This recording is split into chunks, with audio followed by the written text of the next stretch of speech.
What's going on, everybody? Today we are breaking down all things about the 2025 Tennessee Titans, including if Calvin Ridley could be a dark horse wide receiver one candidate in fantasy land, if we should be prioritizing Tony Pollard or Tyjae Spears at ADP, what are realistic year one expectations for number one overall pick Cam Ward, and will 2025 finally be the year that we as a society can get chicky with it? All that and much more here on today's Fantasy Life show. And accordingly, I have a very special guest. No, he's not a guest. He's my freaking coworker. The man, the myth, the legend, Dwain "The Rock" McFarland, joining me in another edition of a Fantasy Life Show team preview. So welcome, Mr. Dwain, and welcome, Mr. Calvin Ridley, to my wide receiver exposure, because I've drafted this dude more than almost any other guy out there. I've been talking him up all off season long, Dwain, because I believe we still do have a talented player who, yes, getting a little bit long in the tooth, sure, but still does have that proven wide receiver one upside if you go back long enough, and an offense with the quarterback upgrade and one of the sadder wide receiver depth charts around him that you're going to find anywhere, west of the New York Football Jets. So thoughts on Calvin Ridley having one of the better chances of returning top 10 numbers relative to all the other wide receivers going outside the position's top 30? I mean, I'm not quite as high on him as you, but I definitely have him projected in a range where he could give value. I got him projected for 115 targets. I think the things that you said are like the starting points. Usually we start with a player. I'll work my way down to Calvin Ridley. But yes, we've got Tyler Lockett. No offense, love Tyler Lockett, but washed. Like, just not the same player he once was. Alec Iomanner is a late round wide receiver. Those do not hit that often. Not super late, but a mid-round wide receiver. Again, guys, the hit rates on those are really low. Maybe he comes on at the end of the year, and we'll see what happens. Hopefully so. But when I look at the competition out of the gate, to your point, it is I don't know that it gets lower. Like, I think it pretty much could be like, if Calvin Ridley can take his game to the next level, it's really good. You already mentioned the fact that you had Cam Ward. I don't think we can argue that that's an upgrade. Even if Cam Ward doesn't have a great rookie season, it's hard to think it's going to be worse than Will Levis plus Mason Rudolph. So I think that that's something that's really nice. You mentioned, on the border there at an age, will be 30.8 when the season starts. So almost 31 years old. The post-prime era for wide receivers, based on the research I've done, is ages 30 to 32. And they typically give you 70% of their prime production. But remember, guys, those are averages. There are also guys that come out here and give you 105% of their prime production in a one-year spike. And that certainly could be the case here for a guy like Mr. Ridley, as Ian's talking about.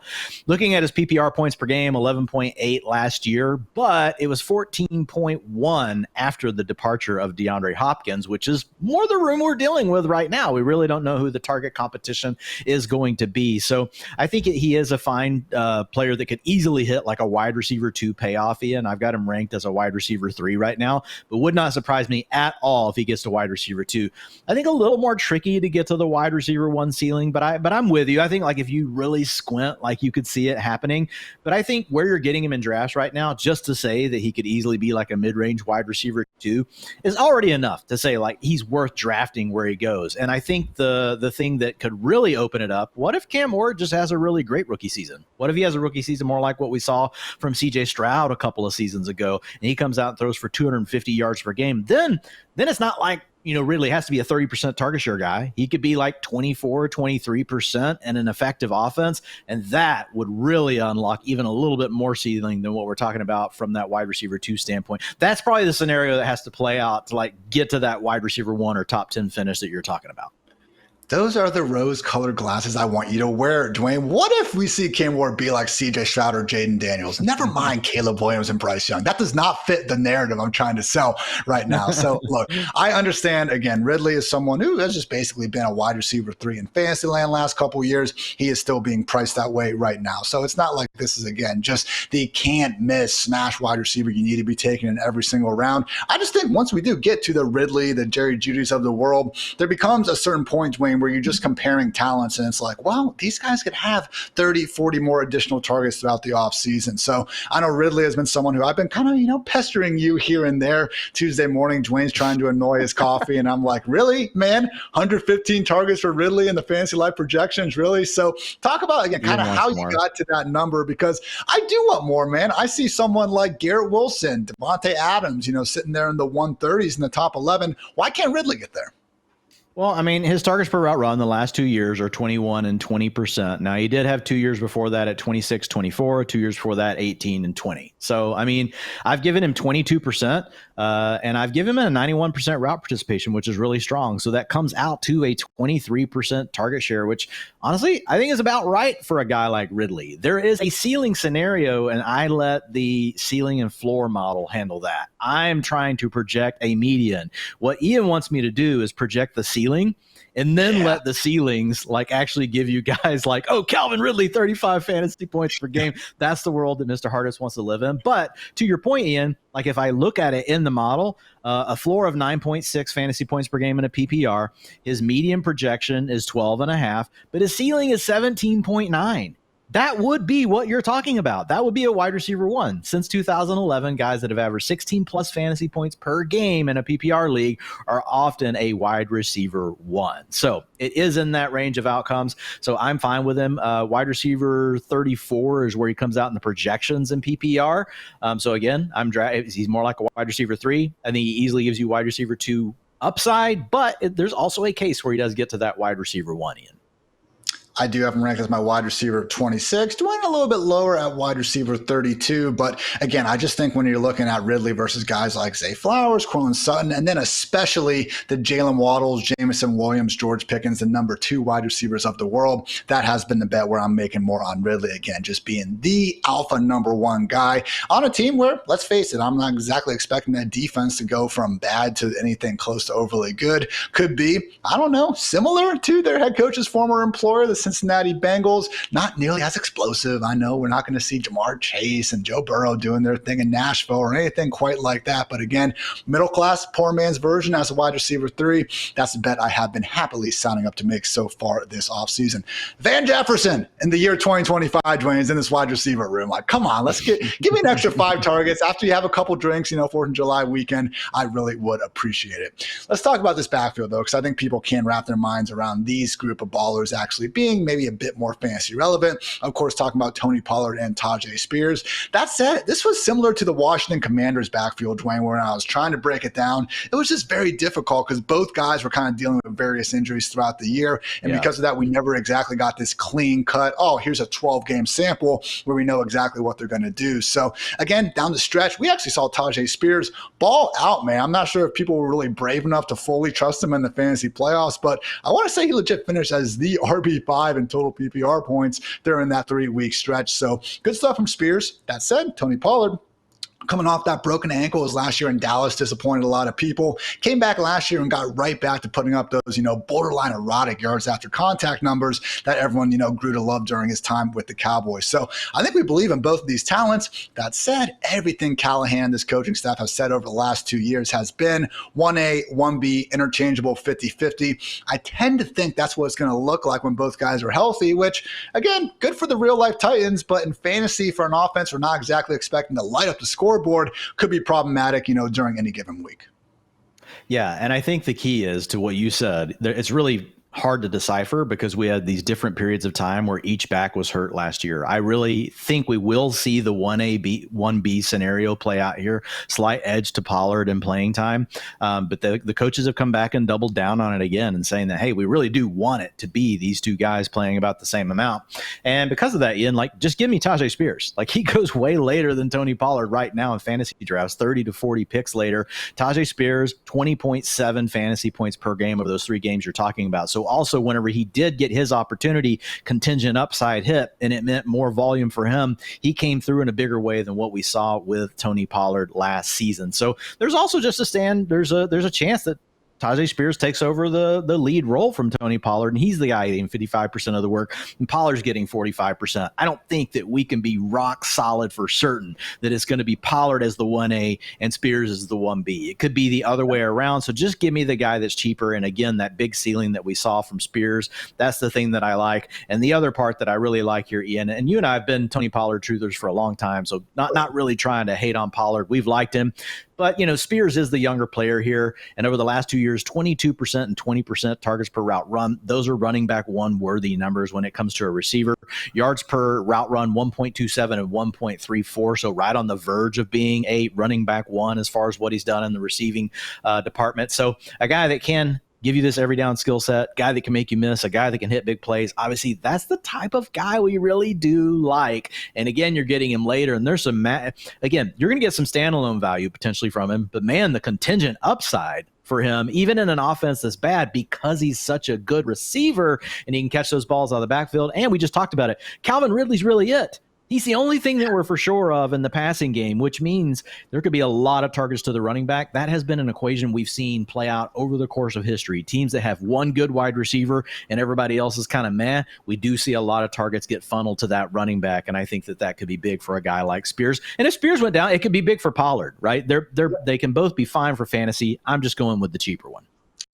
I do think this is one of the rare backfields where if we looked up in week 17, a running back was actually number 2 in targets. Wouldn't be the most shocking thing in the world, you know? So again, both guys stay healthy. That's probably unlikely to happen. But hey, 2 guys that, again, haven't exactly been a model of good health in recent years, particularly Spears last season. I mean, September 15th, he sprained his ankle. October 13th, pulled his hamstring, and then suffered concussions in both November and December. So what I do like about this backfield and why I have been willing to draft these guys at cost, Dwain, similar to the Commanders, we did see evidence that Brian Callahan is willing to give either guy really a true every down workhorse role when, you know, the opportunity or just situation persists that he needs to do that. Tony Pollard had a 94% snap rate in week 12 last year. And then in week 17, when I think Pollard, it was the only game he missed, I think with an illness of all things, even though it seemed like every single week on the injury report, you know, there was a new lower body injury that wasn't letting him practice. But Spears in week 17, 65% snaps before getting ruled out in the second half of the concussion that I believe was only in the third quarter. So again, not every handcuff is created equal. I do think this is one of the rare backfields where we can actually look at either guy and say, man, if Tony Pollard's not out there, Tyjae Spears could be a legit RB1. And I think the same is true for Pollard. So again, maybe didn't see the flashes quite as high for Pollard. He was, you know, quote unquote, only the RB22 in PPR points per game last year. But hey, we talked about the potential for Ward and what he could do at Ridley. If this scoring offense can just get the average, man, I'm not asking them to be top 5. Both these running backs being priced as RB3s, they can give us some RB1 spikes. Yeah, and they should just be priced way closer. They shouldn't be 50. They shouldn't be 50 picks apart right now in underdog. Right? In my opinion, that's way too much. This really could come down to a dead even split, or even Spears in a slight lead. It could be Pollard in a slight lead. I think the market is overconfident in which one of these backs is going to be leading the backfield. To your point, I think they both get playing time, and then it's going to come down to the contingent upside is ultimately what's going to break things one way or the other. If they're both healthy 100%, and knock on wood for those guys, we hope that they get to be healthy, both 100% healthy all year. Probably going to see pretty close to a split. Going to be hard to know when to necessarily use these guys. But again, both guys that do have some standalone value, and the contingent upside is really big because they can both catch passes out of the backfield. Only notable additions to the backfield this offseason, Tyrion Davis-Price is here. Okay, you know, haven't exactly seen him be able to do much of anything in his short career. And they added Michigan man Kalen Mullings, who, you know, made me have a very, very, very bad Saturday this last November. But I'm sure he is a very, you know, nice man in real life, if you will. I'm with you, man. I've drafted more Spears than Pollard, but as I'm looking at it and as we're talking about it, man, I don't think it's enough because we have this unique chance with Spears. Honestly, it's a little bit similar to Eckler, who I brought up, and arguably even Rachaad White, where we're getting to buy Spears, obviously sky-high handcuff upside, but look who he's going around. Isaac Guerendo, Ray Davis, Tyler Algier, Trey Benson. Those guys have no chance, in my opinion, of really carving out standalone value, whereas Spears, again, it's not like he's going to be giving you RB15, you know, year-long numbers if nothing happens to Pollard, but we could see a scenario where, again, both these guys kind of finish as RB3s, and you know how it gets, man. Not everyone gets to play in an 18 league. We'll have buys pop up. Like, Spears really could be that guy at cost. So has he actually been one of the running backs you've leaned towards most this offseason, Dwain? I haven't so far. I've drafted him more than like what you would on average, but I really want to get it up a little bit more. The challenge is Ray Davis goes right there too, and that's another name I really love. So in that range, like Ray Davis and Tyjae Spears are the two I like the most because of what you said. I think they can have standalone value, and there's also a chance there's big contingent upside. Isaac Guerendo probably not overtaking CMC if healthy, but there is a chance Tyjae Spears, even if Tony Pollard is healthy, overtakes him. So there's lots of paths here for Tyjae Spears. And I liked taking Tyjae Spears okay last year. I love taking him this year because he's going about 20 picks later than where he did last season. I'm not necessarily believing in this, but someone could say it, and I would agree it's provocative. Tyjae Spears, this year's Chase Brown. It's insulting because Pollard's way better than Zach Moss. Really could happen, man. It could happen. He's a good player. He is a good player. Yeah. All right, guys, I think we've talked enough about this backfield. Time to get into quarterback Cam Ward, the number 1 overall pick. Dwayne, just put simply, what are realistic year 1 expectations for Ward? Yeah, Ian, it's a really good question because the interesting part about Cam Ward is no one's really drafting him this year. He goes really late in fantasy drafts. He was the number 1 draft pick. We look last year to Caleb Williams. He was the number 1 draft pick in the NFL draft, and he went much higher. Now, obviously, Caleb was a guy that was thought of as a much stronger prospect. This was a quote-unquote weak quarterback class. The bottom line is, though, the Titans still like Cam Ward. They took him first overall, and if you look at what he did in college, I think there are a lot of positive things to point to.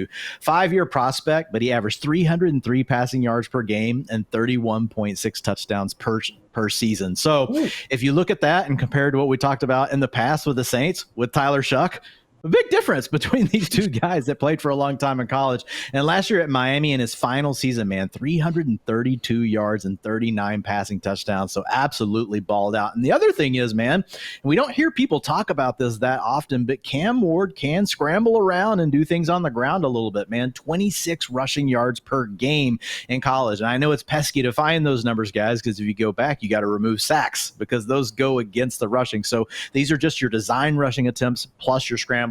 Most of it for Cam came from a scrambling perspective, a 6.3 scramble rate in his last year at Miami. So look at his projections, man. 213 passing yards per game, 1.2 passing touchdowns per game. But, man, 20-plus rushing yards that I've given him and 2.7 rushing touchdowns for the season. If you guys have been listening to these previews or any of our shows up to this point and you've listened to me talk about the ceiling and floor logic, whenever you can rush in those ranges and also carry some upside as a passer, man, you really do have a chance. So the floor is what you would think. A quarterback that's a rookie with a bunch of weapons we're not necessarily crazy about, 12.9 fantasy points, Ian. We don't really want that. But the median's 15.8, and the ceiling is 20.5. And again, man, I projected him for 213 passing yards per game going back and looking at rookie quarterbacks. But it could be more than that, right? I mean, what if he throws for 230? If he throws for 230 and he runs around and does some things with his legs, like this guy could mess around and still have a top 15 season at quarterback. I know some folks listening are probably thinking, man, every single person seems to have a ceiling they could get to like that 16, 17 range. And there are a lot of guys that can.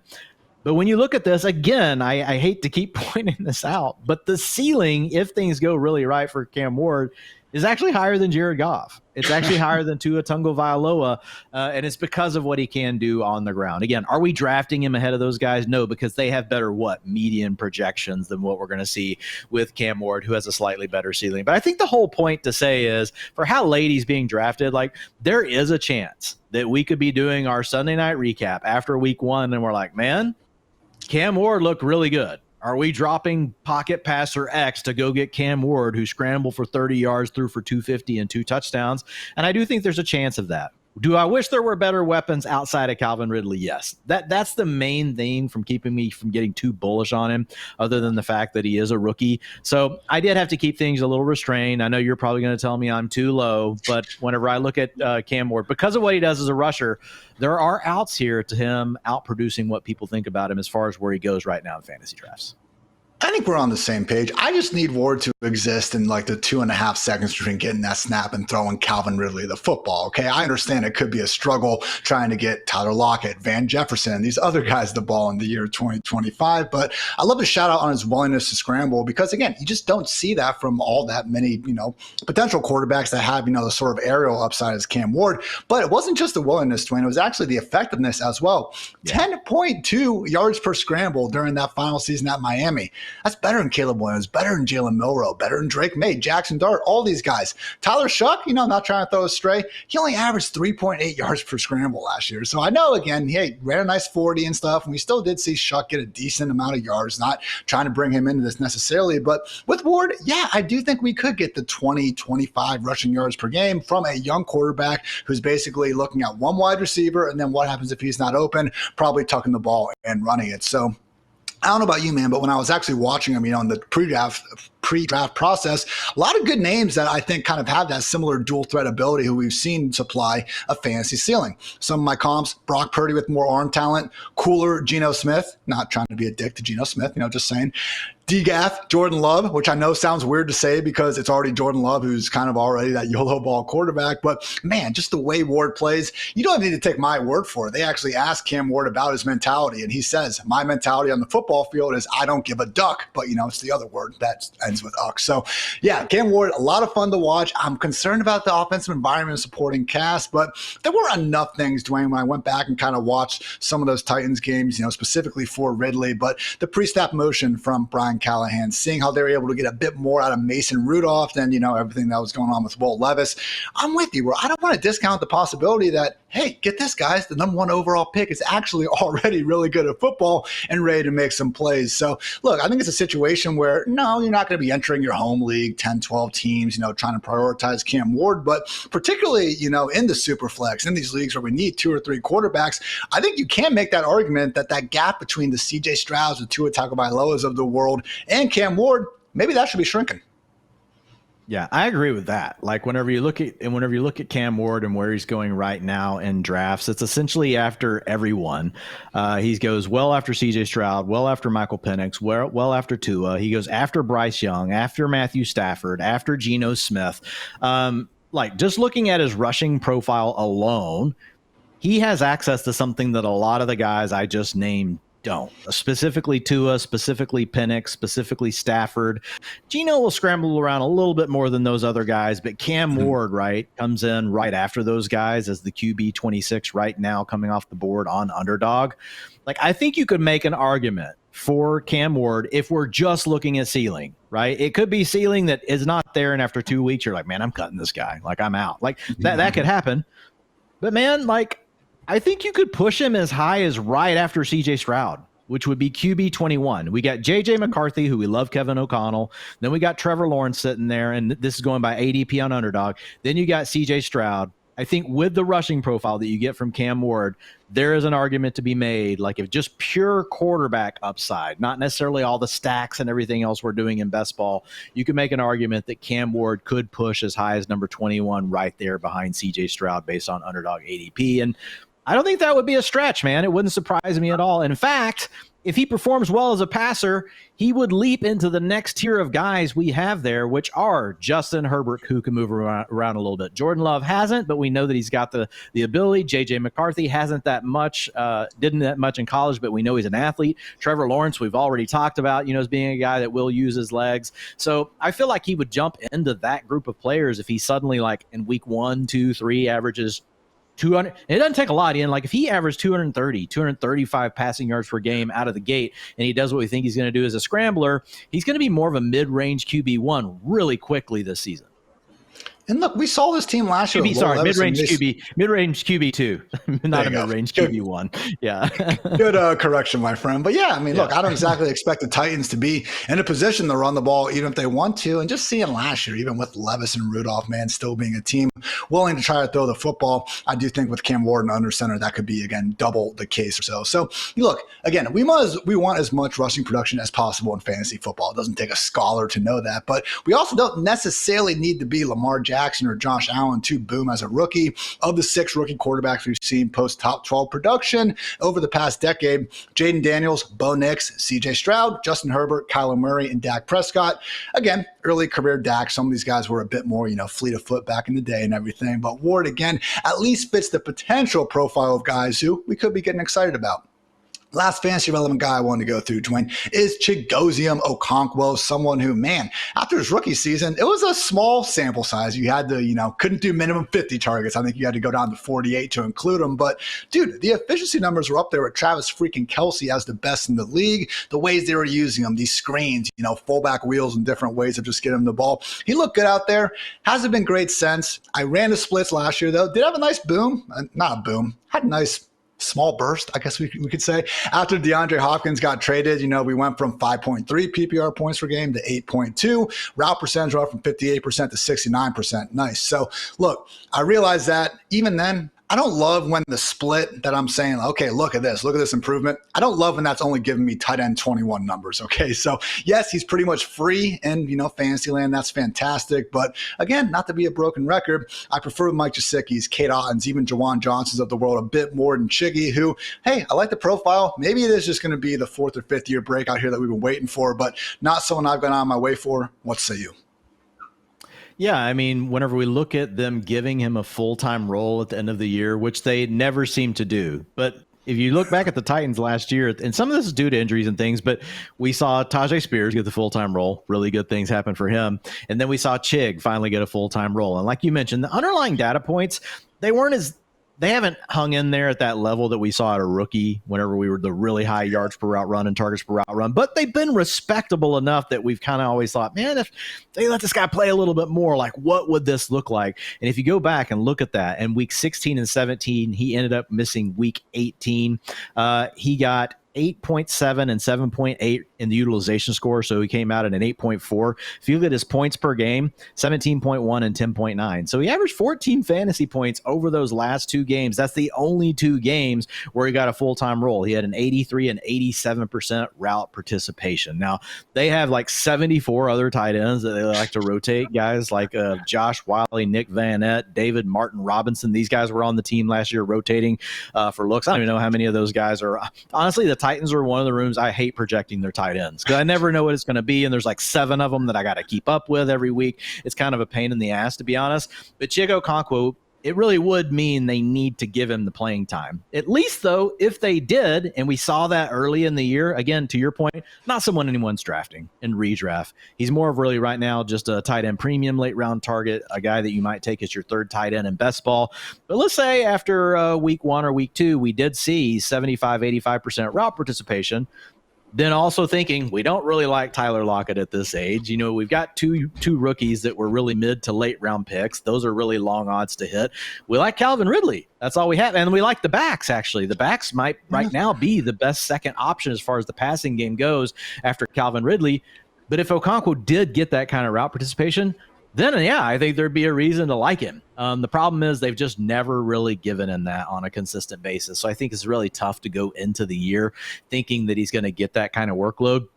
I think he's one of these guys that more along the lines of a Jonnu, a level below Evan Ingram, but an underneath Yak kind of player that a lot of coaches don't like to give a full-time role. They like to just really play him on passing downs, and that kind of hurts him.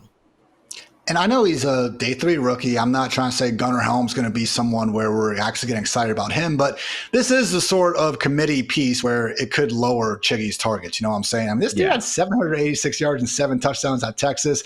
I know Sark, he's really in his bag a lot. He runs these, tight end leagues and stuff. I'm not saying Helm is the next big thing, but again, this is not the sort of, late round tight end room, because when he's on the field, he's actively competing for routes and targets, not one of the more, Tip Raymond block first types, if you will. Shout out to the Cardinals. So, Dwain, all that to say, going to take us to our win total. We are sitting here at a lowly 5.5. Titans joined the Browns, Saints, Jets, and Giants as the only low lives this low. So I am not buying the immediate bounce back.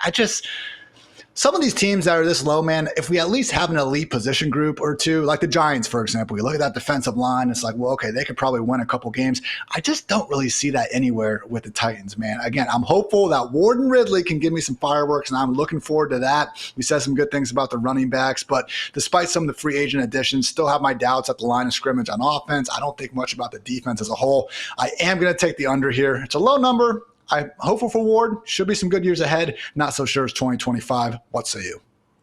Yeah, and I mean, they lost their best pass rusher in Harold Landry. Like, he's gone. So it's like, I don't know where the pressure's going to come from on defense. They have some cornerbacks that could do some things. They've got L'Jarius Sneed over there. I mean, the defense might be able to surprise a little bit, but I worry about their ability to really, rush the passer. And then to your point, when we look on offense, really all we have is Calvin Ridley and the running backs that we feel pretty decent about. And even those, we're not thinking they're elite options. So it would all come down to Cam Ward just going bananas. Like, and if your quarterback goes bananas, like that's enough. But that's really what it's going to, and he wouldn't have to go bananas, but he would just have to play really well because this line's set pretty low at 5.5. They've won 3, 6, and 6 games over the last 3 years, but I am with you. I am going to take the under. I do think we're going to get some fun games from Cam Ward. I do think we're going to get some fun games from Calvin Ridley. And if we ever have a situation where we have just one of Tony Pollard or Tyjae Spears up for a week, 2, 3 week stretch, I think we're also going to enjoy those. I think the offense will be good enough to support the few weapons that are sitting there, but man, not good enough for me to want to take the over, even though the line, I think the line's very fair. Like 5.5 is a low line, but it's tough for me to see a way where they overperform without a big performance from Cam Ward. Final note, shame on you, NFL schedule makers, for not giving us one primetime Cam Ward game. That's what Thursday night was created for. No Titans and Jaguars. Just very upsetting, Dwain. Very upsetting. You know what's not upsetting, though, is you guys tuning into the Fantasy Life Show. And for that, we do thank you. Like and subscribe if you're into that kind of thing. But otherwise, just have a great rest of your day. So for Dwain, for producer Matt, for producer Kelsey, I'm Ian. Thanks again for tuning into the Fantasy Life Show. And until next time, take care, everybody.